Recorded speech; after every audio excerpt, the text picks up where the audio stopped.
It is. It's unprecedented, but it had to send a message in the police department that we're going to toe the line here, right? Yes. And it seems to be carrying over a little bit? It is. Okay. It is, because that message is being heard loud and clear. I'm a guy, too. By the way, we could get some calls in here for Vince. We got him till the bottom of the hour. If you want to talk to Vince, you're in Schenectady, you have a question, our number here is 881-0051. 881-0051 is our phone number. Vince Riggi, city councilman in Schenectady, in his first couple of months. He's on a 4-year term. He'll make a difference over there. And if you have a concern, if he's right about the neighborhoods or anything in Schenectady, we've got him till the bottom of the hour at 881-0051. You know, those council meetings, that wasn't a council meeting last night, was it? No. Or was it? It was a committee meeting, but it wasn't our generally committee cycle. Right. It was a special meeting. And it was about cars. Yes. And I'll tell you something. It's not just Schenectady where this is going on. More and more of these people think they should have a car to take home at night. And, you know, you do the math in your head about just your meeting last night and all these cars that are going home. That's a lot of gas. It's a lot of mileage. It's a lot of depreciation on these vehicles. Insurance, I left that out. Yes, I shouldn't have done that. Yes. And these are guys that do not need to take the car home at night. Yeah.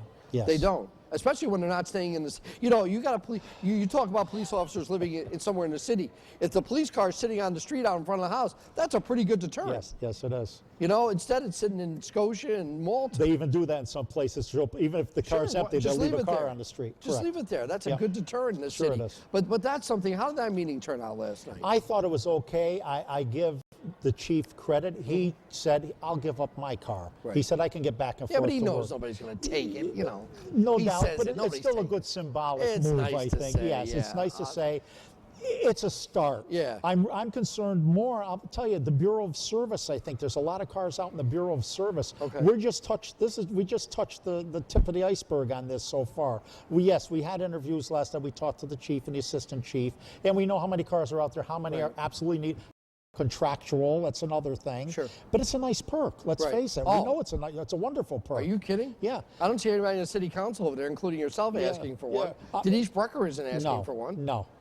And I would like to see for these emergency calls, where even if it's contractual, that we pay whatever the federal guidelines are, a mile, 40, 50 cents a mile, for them to use their own cars to come in. No problem. Because that would be as needed, not all the time. That's right. Because how many times just to drive back and forth to work? Right. A lot. Right. No, that's a lot. Other issues in Schenectady, the budget. How are you guys with your budget over there? How bad or how good is it? Well, what hit us between the eyes just 2 or 3 weeks ago was the retirement, and we had to pay the county. The city was under the impression they didn't have to pay the county to make them whole on uncollected taxes. I got to stop you here. You got to explain this to me. How in the world did the city not think they had to pay the county? I mean, I'm not a municipal administrator, but I've read the stories over the years. There was no way the city didn't owe the county. Who thought they didn't? McCarthy? Brucker? It was McCarthy, and apparently with guidance from the former corporation council. Who, Brockbank? No, that was John Van Norden. Oh, Van Norden. Okay. Yes, he's the one who gave that advice. Okay. And they did pass legislation. I think the legislation is legal. It just wasn't passed in time. Okay. That was the problem, the time period. They didn't pass it in time. So because of that, we had to write a check for over $1 million to the county. That hurt. That wasn't, it hurt big time. Right. Because right now our unrestricted fund balance is around 75,000 or under right now. When you look at the budget for municipal workers, cops, firemen, are you guys close? Are you doing a good job with it? I'm not quite sure, and I have to tell you the truth on that. I mean, supposedly we're okay, we're online, but when we have to write $1 million check that we didn't expect to, that certainly throws it out of whack, and we have a cash flow problem. Sure. Especially now that we don't collect school taxes anymore. Right. That's collected by the school district. Right. Before we had the use of that money at least for a month before it had to be, so that helped with cash flow. We don't have that anymore. No, you don't have that. No. All right, more with Vince Riggi when we come back. If you have a question for Vince, jump in, 881-0051. Questions for Vince about Schenectady when we return. And then we're going to talk about Malta in our second half hour. We are at the CDTA train station here in Rensselaer. I'm Paul Vandenburgh. You're watching My 4 Albany. Stay with us.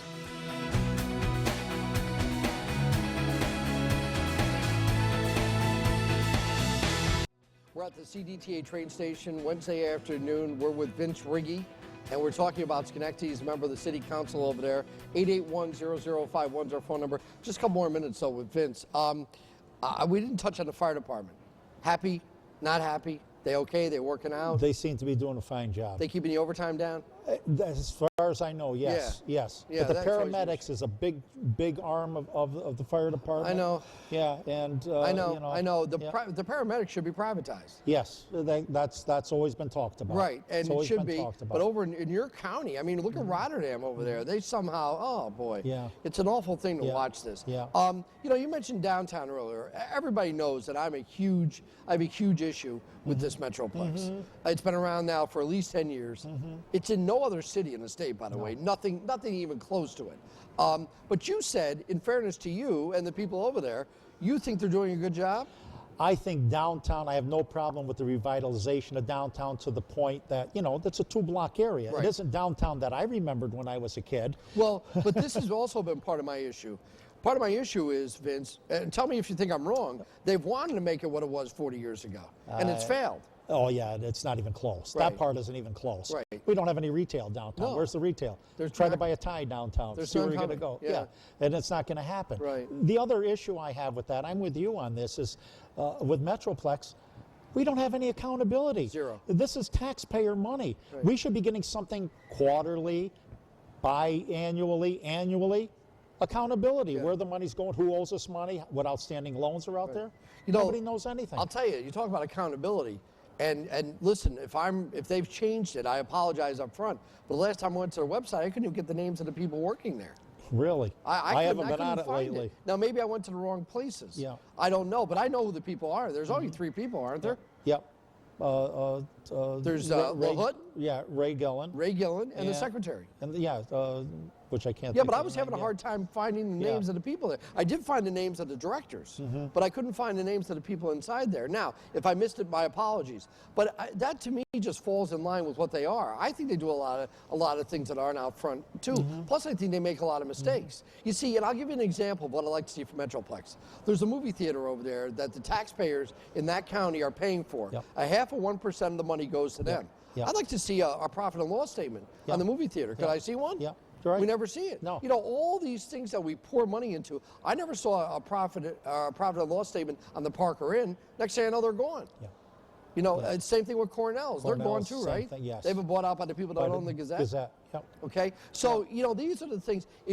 Listen, the truth is with me, if you're accountable to us as taxpayers, I'm not going to complain too much. That's all you can ask for. But they're not. Correct. Am I wrong? No, you're not wrong. You're not wrong, and that's what we asked for. Yeah, and that whole thing with that gin mill downtown that never made it there really made me mad because I watched Gillen and the owner on Channel 6. They tap danced around It was that probably over and over November again. of 08. Yeah. Swearing that was going to happen. The big and house. The big house. It never happened. no. And I watched that all come about, and it just it ticked me off. Yes. But you're going to get some state workers downtown. Yep. Right? Yep. And that's a good thing. Yes. Right? Yes, because that makes up for what we lost with the DOT. You know, I have a problem with that too, though. Yeah. People want to see people downtown, Yeah. but are they really spending any money down there? I don't believe, I'm going to tell you, I go to St. Joseph's Church, and we usually go on Saturday afternoon, and I see the exodus, like when the Jersey Boys were playing, to 890. 890. There was a line of cars. In and out. Right out, in and out the back way. Are the people of Schenectady really taking advantage, the Schenectadians itself, getting anything out of it? I don't think a lot, because a lot of them can't afford to go to those venues. When you're downtown, Vince, do you see people down there? I'm not there a lot. I want to be fair about this. Are there any people down there? Yeah, there is activity down there. Now, whether they're the workers or not, because I'll go down during the day sometimes, there's activity. Okay. Not like, again, I can't go back 40 years the way things used to be. But No, but that's what they tried to do. Yes, yes. Let me get Richard Niskuna in here. A couple of callers, anyway, if I can. Vince Riggi is a member of the Schenectady City Council, and I already told him we'll have him back in the near future. We'll have him on for an hour so I can get a lot more callers in. But let me get a couple anyway. Richard, how are you? You're on the air live with us. I'm fine, Paul. Go right ahead. Vince.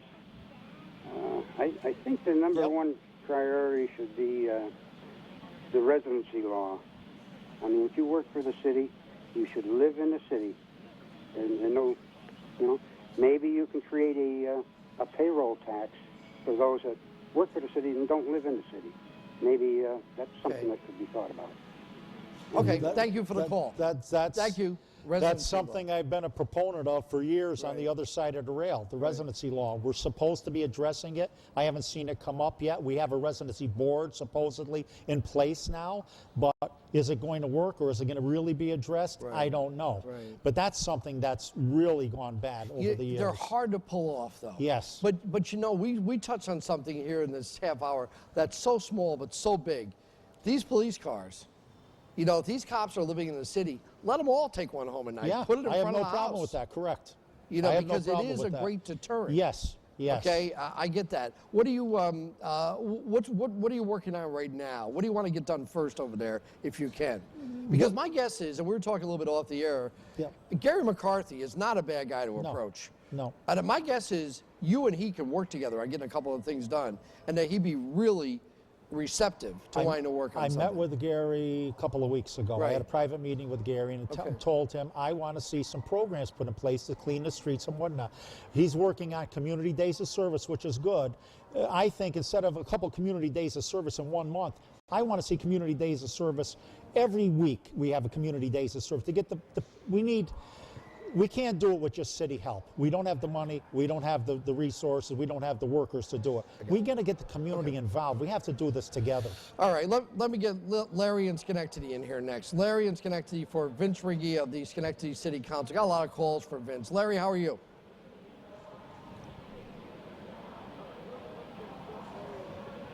Go right ahead. Larry? Okay, then let's try Linda. I want to get at least one more of these callers in. Let's get Linda, who's calling us. She's calling about J Street. Linda, how are you this afternoon? Linda? I love to see more go ahead. on down there. I would love to walk the side streets again like I used to. I think it has an awful lot to offer down there. The shops down there are absolutely great. And it's like a secret. No one even knows that it's there anymore. I realize I-90, 890 takes up all of the traffic after one of these shows. So I wonder if there's any way that we can bypass all of the, I don't know, like really advertise it in Proctor's so that they realize that there's this whole little shopping district there. And maybe go over a couple of blocks.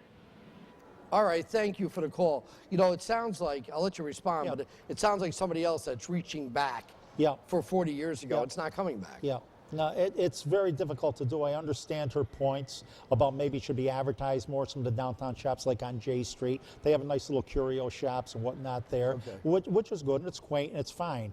You know, but I'd like to see some retail downtown is what I'd really like to see. You got to have some, but I think I'm with you. I don't think you're going to see it. Now, I want to bring Larry up, but I want everybody to know when you call here, you got to turn your television down all the way. Okay, so when we get you up on the air, there's a delay here, okay? So you got to turn the TV down so when we get you up in the air, you know we're talking to us. Larry, we're talking to you right now. Go right ahead with Vince Riggi from Schenectady. Hello, yes, how you doing? Hi, how are you? This is Larry from Schenectady, and I want to know how you guys are going to approach the issue of minority contractors getting work in Schenectady, and also minorities, period, being able to participate in some of the projects that's going on in Schenectady, which we've been having problems with for years. They're getting work in our own county and city. Okay, thank you very much. Is that a big issue? Yes, it is. And we met with the minority contracts. One night we met, and I met personally. I went to McTapp to see what was going on over there. It is an issue. From what the figures I'm hearing are, there's 8% of people that work for the city of Schenectady. There's only 8% are minorities in the whole city. Now that's something the city council. Mean employees? Employees, yes. Now that's something the city council. We don't hire and fire. That's administration does that. Sure. So I want them to meet with the mayor, and I told them you should be meeting with the mayor on this issue. Now, as far as minority contractors, now that's another issue. When the city hires out, there should be a list that they can go down for contractors so they can bid on the jobs. My guess is you're not seeing a lot of turnover at the city level, though. No. Yeah. No. Nobody. People get those city jobs now. They don't leave. No, they don't. They don't leave. Hey, it's great to see you. You too. You don't mind coming back, do you? No, I don't. We're gonna have anytime. We're gonna have Vince back in the near future because we just didn't get to a lot of things, and we're also gonna have him on the radio. Maybe a week from tomorrow. I'll let everybody know on the radio side. Vince Riggi, City Councilman in Schenectady.